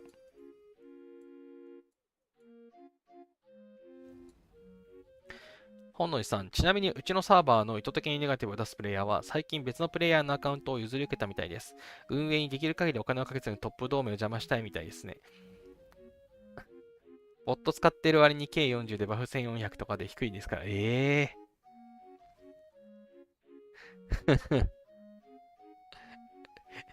マジで、あのただでさえ、ただでさえ、時間の無駄遣いと呼ばれる種類のゲームなのに、さらに無駄をしていくプレイング。暇なのかな。すごいな。あと2回トップ3で実績クリア。これが運要素大。これね、これね、これね、この実績の戦争の明日への境界線、サーバー戦争で累計でトップ3に5回入賞する。これですね。はい、これ1回もクリア、てかクリアできる気がしてない。うちのね、サーバーは、まあ、今回もそうだったんですけど、上位陣がね、しっかりガチ勢でしっかり育ってるんで、強いんですよね。もうなんかもう旅行に行ってて触れませんみたいな。あの本当にインしてませんみたいな時以外じゃないと、基本的にもうこの桁が違うじゃないですか、完全に。3.2B、3B でしょ。で、一応ポジティブなんですよ、1B、2人とも 1B 以上の。こんなんもうトップ3は独占されてるんだよな。ただでさえ別に目指す気がないのに、もう目指す意味はないなっていう。努力、努力がリターンに見合わないなってなっちゃうからな。うん。じゃあね、このガチ勢が頑張ってますね。いやー、無理無理。K42 がいるところに向かっていけません。よいしょ。ヒドラさんっていう文字が見えた。ああ、残念でした。はい、じゃあ、画面を切り替えて。すでにイベント関連のところ話してましたが、ちょっとスケジュールとかもね、見ながらやっていきます。今週はね、キルイベントの週になってるので、皆さんお気をつけください。で、うちのサーバーもね、今週はキルイベントがあるっていう話がね、王から来ていましたので、ちょっとね、気をつけなきゃいけないですね。まあ、蛮族がね、始まるんですよ。金曜日から。で、蛮族中のね、キルイベント、マジね、やめてほしいんですけども、だるいなと思いつつ、毎日ね、10回殴れるので、とりあえず、ね、蛮族の城を10個見繕って、もうぶん殴って、すぐバブルするっていう、入れずにね、開けるっていうのをね、この金土日はやっていこうかなと思っています。蛮族をね、殴らないという選択肢は多分ないので、さすがにね、さすがに、蛮族、平均 6M もらえるとして10回殴って 60M でしょ。全資源 60M ずつもらえるんだから、ちょっとね、やらない手はないですね。というので、はい、キルイベントがね、あるサーバーは、蛮族とちょっと被ってくるので、まあ、気をつけながらね、やっていただくのがいいかなと思います。本野さん、トップ3一周回ってみんなやる気ないときにワンチャン狙うしかないですよね。50B がさまよっている世界ですからさまよってる 50B でかすぎる。さまようっていう雰囲気じゃねえ。巨人。カムイさん、私がいいスコア出してるときは別同盟の上位陣が気を使ってスコアを抑えてくれる優しいサーバーです。あ、それは優しいですね。それは優しい。うちのサーバーは、もともと、なんていうか、そういう、なんていうか、空気を読む的なやつはあんまりなかったんですけど、なんだっけ、名誉君主みたいなのがね、生まれたのもあって、この、翼はどうせ繰り下がるしっていうのもあって、より特に気にせず良くなったっていう雰囲気はある気はしますね。なので、トップ3はもう狙えないんじゃないかな、うちのサーバーってっていう感じがしますね。メルコックさん 50B でか。そう、そう。50B という単位は、さまようとさまようとはちょっと合わない。もうなんか進撃の巨人の世界観なんだけどっていうね。はい。ミラクルシーズン以外は控えますな。ああ、そうなんですね。うち、ミラクルシーズンの恩恵があったサーバーだよな。そもそも控えないからな。控えなくても狙えるようになった幸せみたいなね。結構ね、みんな PVP 頑張るなんで。いや私もね、どちらかというと PVP 頑張りたい。正確には 540M の、リワードが欲しいから、そこまでは頑張りたいんですけどね。なかなかね、一人で、守りきれる、その強さになるまではね、なかなかやれないかなと思って。まあ、もうちょっとかな。うん。本主さん、50B のプレイヤーの防衛レポートを見たのですが、T15 が3000万。他は1億以上いました。地球何個分でしょうか？やばすぎ。メロコックさん、全体の戦力上げないと勝てるもんも勝てないんですよね。いや、そうだと思いますね。そう、強い兵をたくさん作ってもやっぱ意味なくて、やっぱレイヤーなので、かつというか、仮にやられた時のポイントをあんまり与えないように、基本的には下から作るべきだと私は思っていて、でも下から作るとね、バフ効かないとかもあるので、やっぱね、結構順番に作ったり、もしくは作るときに一気にガッて作らないとダメかなと思っていて。というのでね、今年の8月あたりに、まあ 20B 消費狙うタイミングでね、ガッと増やしたいなって思ってるんですけど、ちょっとね、いつデブエットしようかなみたいな感じですよね。ちょっとそのね、タイミングを見計らってる感じです。はい。で、キルイベントの話した。で、また蛮族来るよっていう話をした。あとはね、また真珠スケールのターンが来るんですけど、多分、また新しい真珠が来るかなと思います。このね、牛ちゃんが、ナンディンナンディンが、もう出てね、3ヶ月とかになるので、またね、新しい真珠が、もう真珠もね、出しすぎだと思うんですけど、はい、セイレンからね、始まって、ケイロン、ライチョウ、キメラ、ナンディンと来て、またね、新しい真珠が来るのかなって思ってます。はい、ということで、今週の金曜日からおそらく新しい真珠が来る。まあ、来なかったら、ラッキー。他のやつにね、注げるんで、ラッキーなんですけど、おそらく次、もう今週の金曜からね、新しい真珠が来るんじゃないかなって思っています。はい。もう刻印の開票がね、もう間に合わないんで、ちょっと、控えてほしいんですけどね。はい。ということで、新しい真珠が来ると思いますという話で、今週はパーンのタイミング、あとは、シャロンの、まあ、メジャーリーグのね、準々決勝がありますよっていうところ。はい。で、あのーどうなんだろうな。軍隊の招集はもう来ないかもしれないなと思っているので、まあ、戦争軍備みたいなやつがまたね、金曜日から来るんだろうなって思ってます。私は、軍隊の招集がね、来るのを待っているんですけども、はい。もう切実にこの製造達人認定書が欲しいです。はい。製造達人認定書足んないって、1週間にさ、このヘルモードのバイキングでの20しかもらえないから、これさ、別のもらえるやつ用意してくんねえかな、なくしたんだとしたら。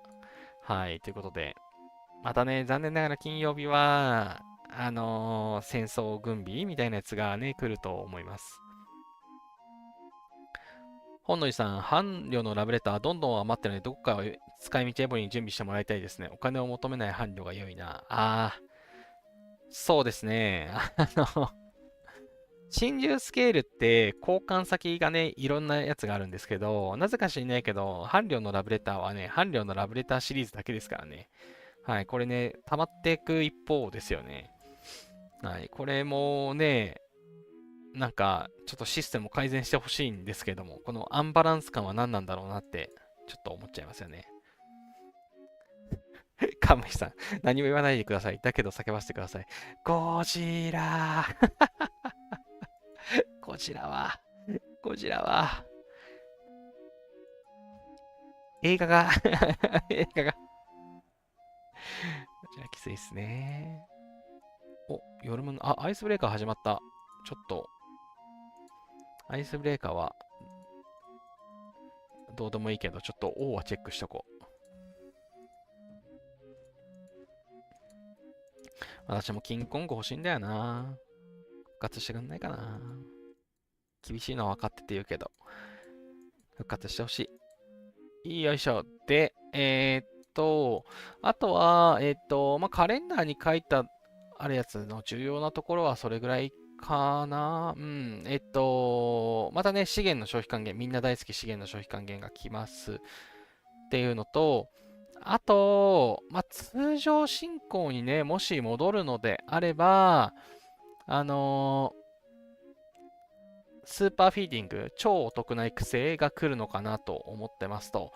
本来ね、このお得な育成って、資源還元のタイミングと来てたので、またね、それに戻るんじゃないかなってちょっと思ってはいますが、どうかはわかりませんと。ね、さっきの話でもあった通り、その、真珠のね、その、育成がなかなか滞りがちなので、ね、真の超お得な育成が来てほしいんですけれども、はい、それはもう来ないのかどうなのかっていったところが気になりますかね。はい、ということで、もしかしたらまたね、金曜日からドラゴンの育成がはかどるかもしれない、そんなところです。はい。で、あとはカレンダーに入れてないですけど、バッカスのバーがね、また来ています。無課金だったら、まあ、3回か4回引けるやつだったっけな。はい。とりあえず適当に回収しとこう。お、次2倍。わーい。あ、強化石か。まあ悪くない。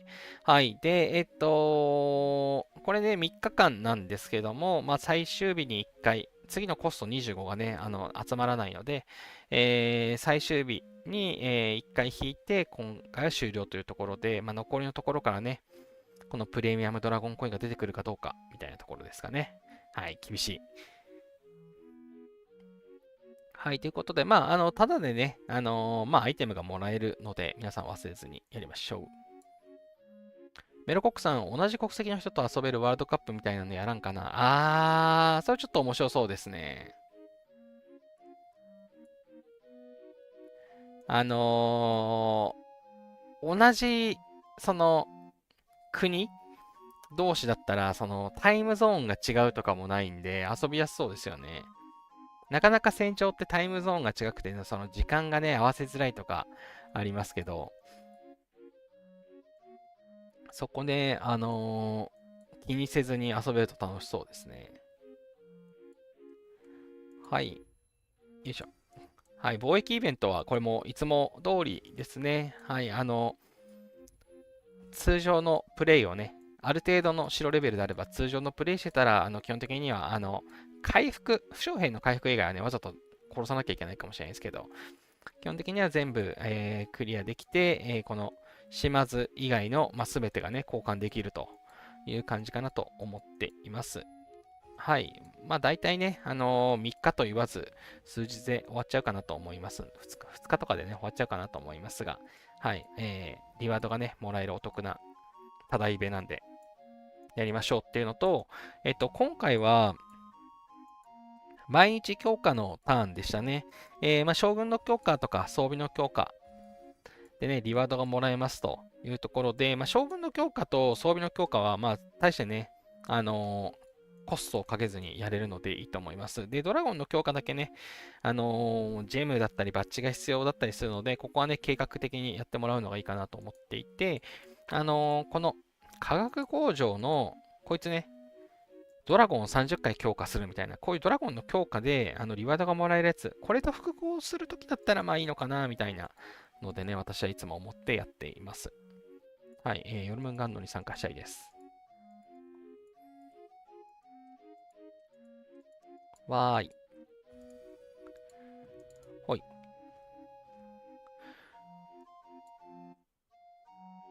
ハザタモンさん、ルーレットを無料で受けました。おー、おめでとうございます。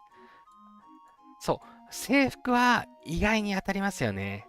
そう、この3%なんで、たまに当たりましたよね。いや、素晴らしい。おめでとうございます。強い。さあ、私も引いていこう。これもね、毎日、最初の3回お得なんでね、忘れずにガンガン引きましょう。ということで、GO! はい、さすがに引かなかったけど、明日にはね、この20回スピンの、このね、天井のやつがもらえるかなと思っています。ということで、みんな大好き文明ルーレット忘れずにね、毎週、毎日、引きましょうというところ、超お得な育成はね、もうイベント終了しています。これね、スコア、このポイントのね、交換、なくなっちゃうんで、消えちゃうんで、こっちも。はい、忘れずにね、騎士の試練超お得な育成のポイント交換ね、忘れずにプレイしていきましょう。はい。で、戦術研究はまだ、期間がありますということで、木曜日のリセットまでが、ポイントの獲得ができるタイミング、木曜から金曜がリワード交換の、ロスタイムみたいな感じなので、こちらもね、忘れずに、ポイント交換まで終わらせるようにね、しっかり計画的にやっていただけたらと思います。私はもう回収できません。本野井さん、砂漠の盗賊来なかったのがちょっと残念。次週来ますかね。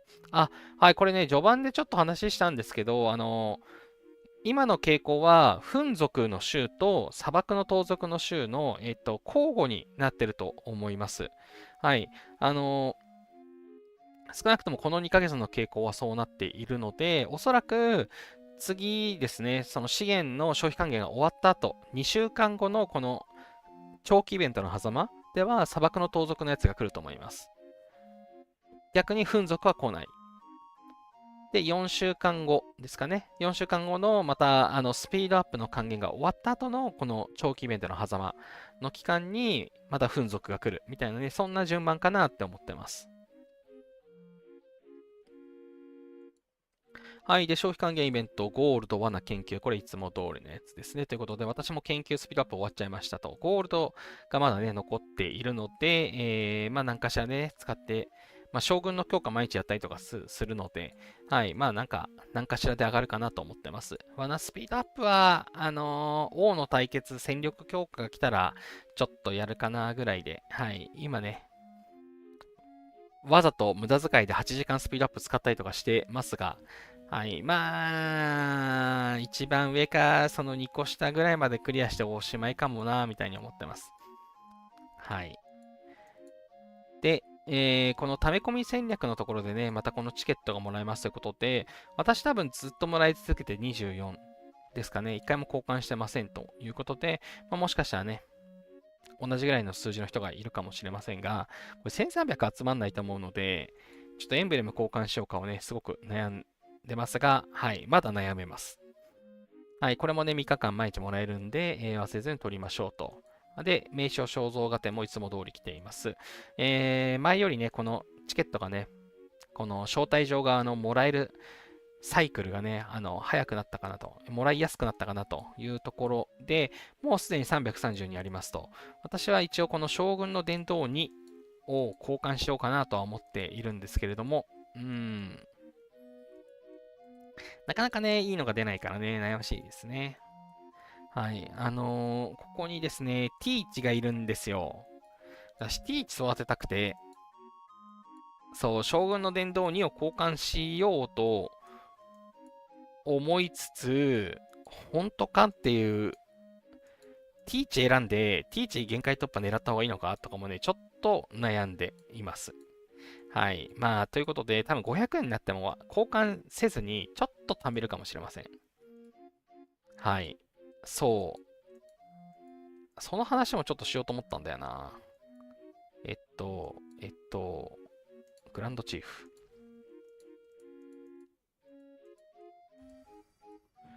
ヒドラさんも出したい。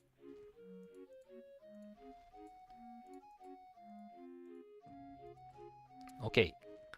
OK?OK? まだいたまだいたあ、OK。えーっと、やった、重決の決勝だ。あ、アンデッドの話するの忘れてた。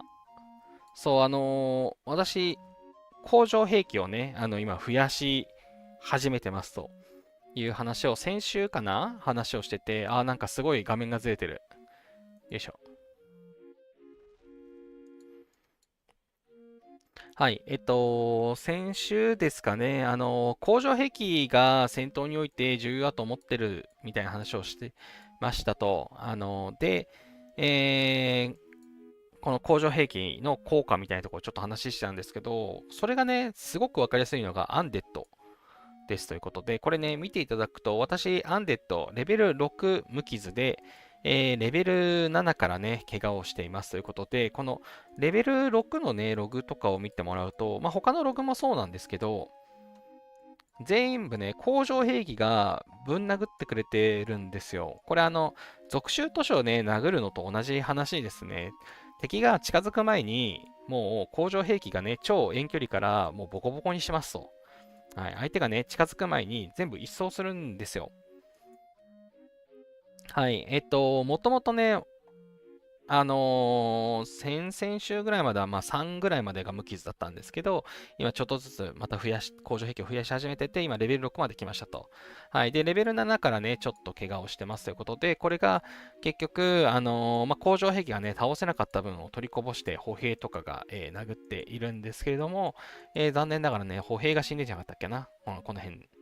はい。歩兵がね、さっき、死んじゃいましたというところ。はい。アタック側で、そう、騎兵がね、先に歩いてきて、歩兵をぶん殴ってくれたようで、騎兵をね、潰せなかったですね。はい。でもこれ工場兵器をね、増やすと、どんどんね、無傷になるものが増えてくると思っていて、で、これはそのままね、PVP にも生きてくるので、しっかりね、工場兵器を増やしたいなと思いつつ、そうするとね、足らんのよ、石がっていうね。はい。石がね、ちょっと今ここ見てもらうと石が1枚減ってるんですけど、石がちょっとね、困ってるんですよね。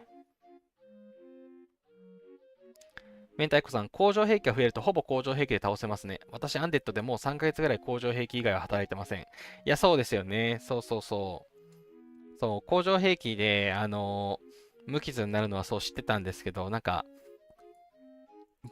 防御の、防御と HP が上がるまで工場兵器増やすのを止めてたんですけど、やっとね、やっと9大点かなとなってきたんで、バフね、そう。防御が985、HP が873ということでね、やっとまあ増やしていっかっていう感じになってきたんで、今、そう増やし始めてるんですけど、如実に効果出てますね。本能寺さん、工場兵器、他の城の援軍でもしっかり倒してくれるので、アンデッドでかなり重宝してます。射程があるとなおよしですね。あ、そうそうそう、援軍出すときもね、いいと思うんですよね。私も援軍出したりしてたんですけど、援軍ランキングのポイントみんなえぐいから、援軍出してもランキング乗れないからいっかって結局出さなくなっちゃってあれなんですけど、工場兵器を増やしたらね、もうちょっとポイント伸ばしに行ってもいいかなと思ってはいるものの、そう、やっとですよ。やっとね、この HP が800超えるまでは、ちょっと無駄死にかなと思って工場兵器増やすのやめてたんですけど、やっとね、今これね、このヒロさんっていうこの日本語の方だったんですけど、計40の方でしたね。射撃のバフが2569ということで、はい。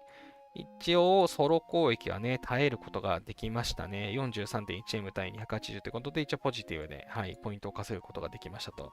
まあ、だいぶ嫌がらせをね、して、すごく、あの、嫌な思いをさせたかもしれませんが、まあ、戦場なんで仕方ないかなというところで、結構ね、偵察をかけたりとかして、で、攻撃をもらうことができたかなというところで、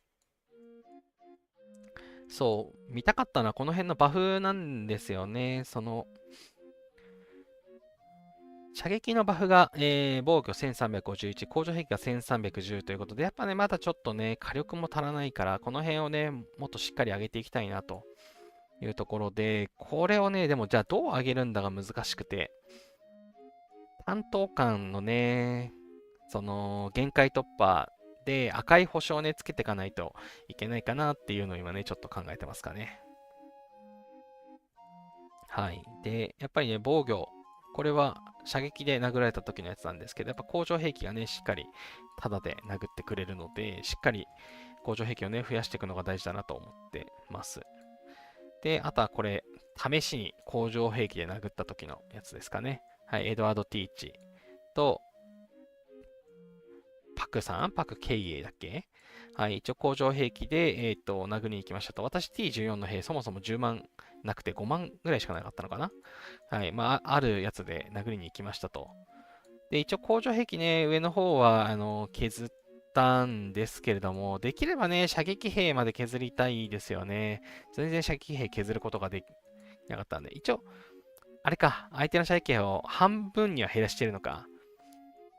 でもやっぱね、工場兵器のバフがね、火力995%はちょっとだらしないですよね。もうちょっと上げなきゃなと思っていて。だから、文明装備の制服の一つ交換できそうだなっていうやつは、この工場兵器用の装備にするか、それとも、ノルウェーリッチ。あ、やべえ、これずっと話してて、バイキングのもしかして、危ねえ。ほい。その、ドラゴン的には、今、ノルウェーリッチ、もうなんか活かせてないので、ノルウェーリッチがね、って歩兵用のドラゴンなんで、歩兵用の、まあ、スールトをね、今私は育てようかなと思ってるんですけども、このスールト用の、装備を手に入れるか、みたいなね、そこがね、ちょっと悩みどころなんですけど、ちょっとこの話は来週にしよう。いやー、そう、どう戦おうかなっていうのに合わせて、今持ってるリソースで無理せず、ね、効率を最大限にするにはどうしたらいいかっていうのをね、ちょっと悩みつつ、どっちがいいのだろうか。はい。というので、そう、戦場のね、たびに、こういうわざとね、負け角でも、殴ったりとかして、ログを取っていたんですけど、もちろんね、戦場の勝敗に、関連しない範囲でやっていたんですけれども、このデータがね、この2週間取れないのがね、残念で仕方ない。はい。早く BOG と BOC 復活してほしいな。早くってまだやってないけど。先週までちゃんとやってたけど。はい、何の話からここに来たんだっけ。あ、アンデッドだ。はい。アンデッドとかね、シャノンのね、一応ログいろいろ試すことができてよかったかなっていう感じですと。あとなんかあったっけな。いっか。大したあれはないでしょう。お、ヒドラ呼んだ。わーい。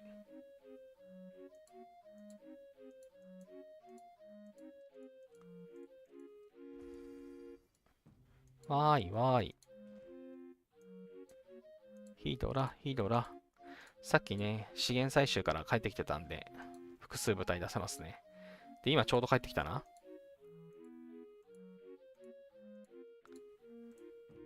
OK。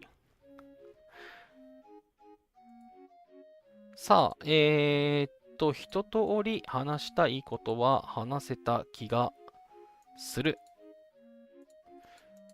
よいしょ。そうね、イベントセンターも、特段、うん、ない。今週はパンですぐらいですかね。それもさっき言った気がするな。よし。